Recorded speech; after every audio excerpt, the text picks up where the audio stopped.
questions here. I don't know if you are watching us and you have more questions, please send us.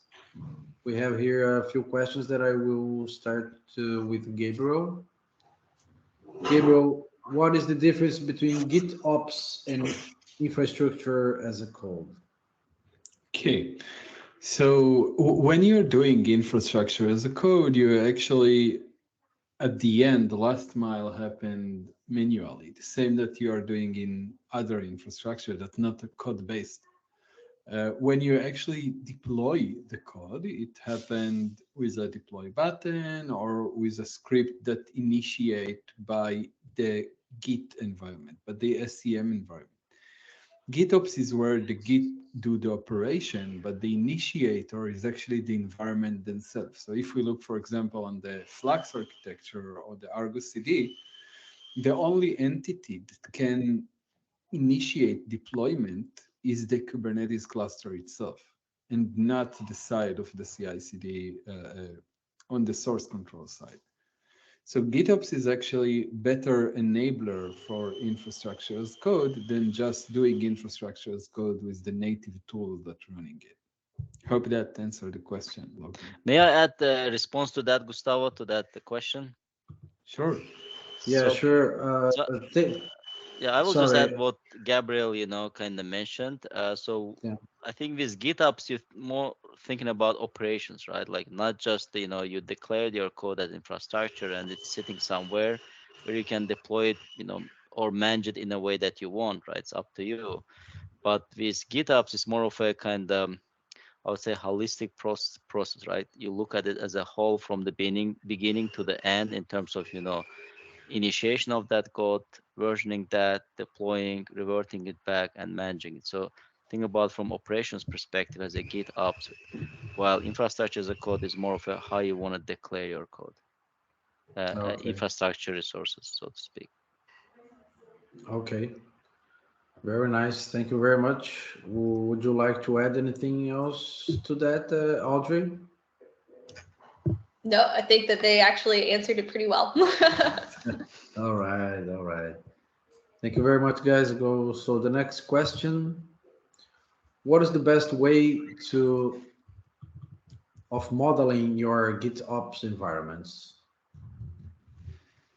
Again, what I feel is like if you are on cloud native Roland, you're lucky because you can just use one of the tools that do everything for you. In my opinion, for anything related to GitOps, the first thing is asking yourself the question, am I pushing code to production or I pulling code from production? And this mindset actually helps to define the way you are deploying things. And think of it this way. I know a lot of organizations. Most of the organizations that I know, before they deploying to production, they have like personal touch on this deployment. This is the VP R&D that click the deployment, the team leaders that has the permission to click the deploy button on GitHub. In GitOps world, this is wrong because this is mean you are always pushing and your life cycle is managed with hooks, is managed with something that can break the structure, can break the versioning, can break the control that you have from the automated tools that you implemented. So asking the question of how do I make my environment to pull the changes instead of pushing them is help to start with the designing the points, the entities that control the GitOps lifecycle. Okay, Gabriel. Thank you very much. Thank you. Would you like to add anything else, guys? Nope. No. All right, let's continue. The next one.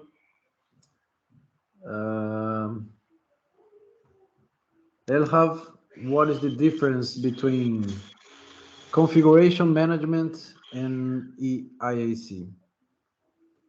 Okay, so basically IAC is, again, it's about declaring your resources and configurations as a code, meaning that at that point you want to make everything declarative, right? So you want every detail to represent in your code so that you can have a proper understanding and plus visibility into what are the resources and what are the appropriate, properties that you put in the configuration.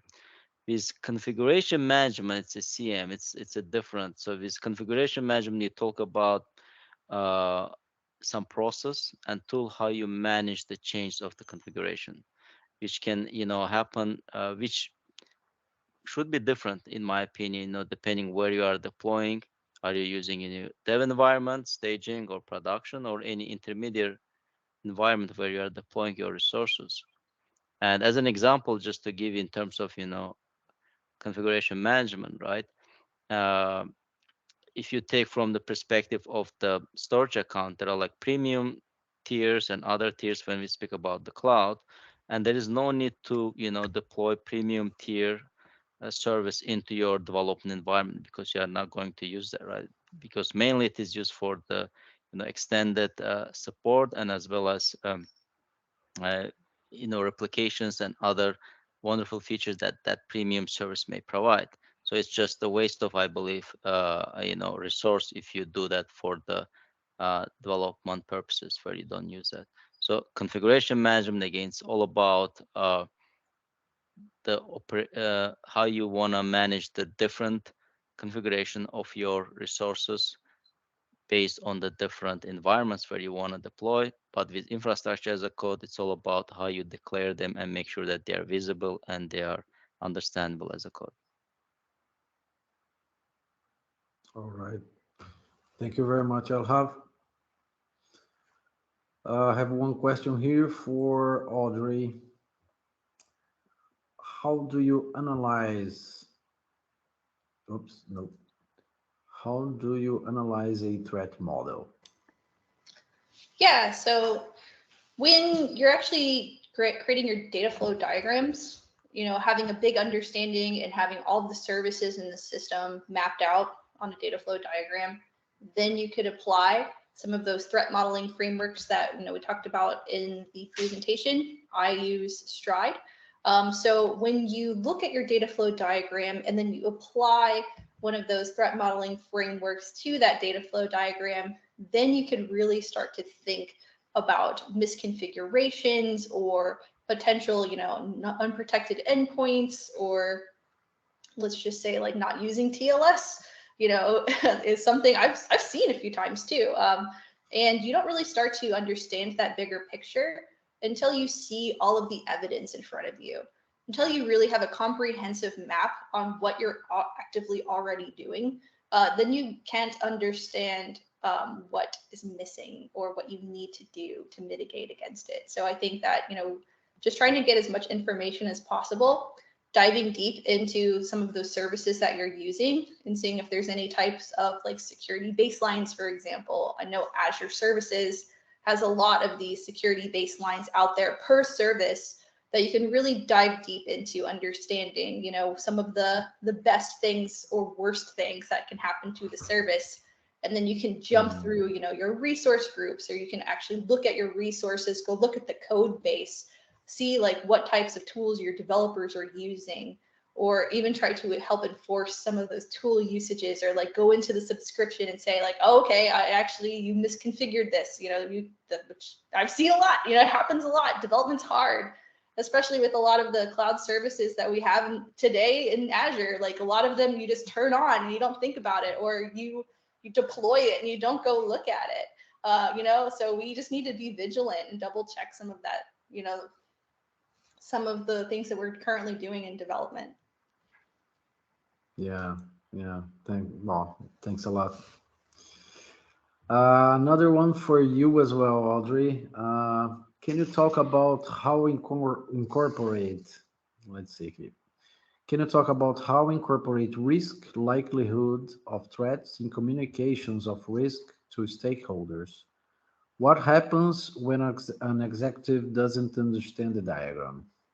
Yes, so actually I work with this a lot. So I do threat models, with customers. And a lot of the time I'll walk with the customer and, create threat models with them. However, I don't really like to do that unless there is a security stakeholder from the customer's, side of the house. Or for example, if you're a developer, then meeting up with your security team. to have that kind of stakeholder presence, because it will happen. Like people won't understand the diagram because potentially they might not be super integrated into the project. But when you start to, compute and give them risk scores and calculations and mitigations and saying like, this is a potential bad thing that could happen. Because, unfortunately in security, we work all around risk and it's not super quantifiable. It's just, this could happen or that could happen, or this could make your security posture better, right? So at least understanding, when you're talking to an executive that doesn't understand the diagram, just taking a step back and just saying, at a high level, that's another reason why we like to, put weights for each of the risks and mitigations that we find, to showcase like, okay, here's your total list of risk. Here's your weight of how critical this would be to your system. Like I see this happening all the time, like TLS, HTTPS, like, those are pretty no-brainers, right, for a lot of us, but they do get missed. And like, just saying like, hey, this is an easy win. It's a really easy code change. You could do that and then your risk will just like substantially drop. Or, I'm sure that you can partner and really communicate back those findings really well with honestly anybody that you're showing this threat model to, which I would hope would be a lot of your engineering teams and, project leads, TPMs. But yes, they do sometimes go to the C-level suites, and that's when it does start to become a different language. Yeah. And Gustavo, I want to share another Yes. thing which is funny, but it's actually very true in our industry. That's like in terms of attention that we get into the security and this threat and making sure the servers are secure are actually in a back burner, meaning that they are usually not the first priority. But if security incident happen and there is, let's say, a breach or something, then you would see that it escalates very on top of everything. And at that point, even that executive that doesn't understand the diagram, believe it or not, he would understand that very well. So what I'm trying to say is that security is a team sport. It's not something that's usually executives come first, but explaining them, as Audrey said, the potentials, the probability, and plus, hey, this is something that's going on and we can get this hit very bad if we don't act at this moment. Raising the awareness, I believe that's the biggest issue, that probably the developers and security analysts, maybe they don't have enough voice to raise that or put that in front of the first queue, so to speak, of priorities. So that thing, I believe, at that point, one of the ways that I worked with my team members in security is that to make sure that we bring some samples from stuff that already happened. It can be breaches that already happened. It can be other kind of things. So just raising the awareness, I believe, is very important, especially when we deal with these diagrams or potential things that already happened, so that from executive, so to speak, from executives, we can get the enough support and sponsorship to make sure that that critical work is done and not put on the back burner. Very nicely said. I agree with absolutely everything you said. And just to give, as far as I remember, on Uber, that happened on Uber like a couple months ago, maybe 6 months ago, they were not hiring any security engineers, anybody else. So after a breach, there was like 50 openings for security analysts and threat model designers. So that again shows that again focus was not there of the business, but once it's happened, it's a reputation. It's late, but unfortunately, that's how it is done. Has been done so far in the industry. Yeah.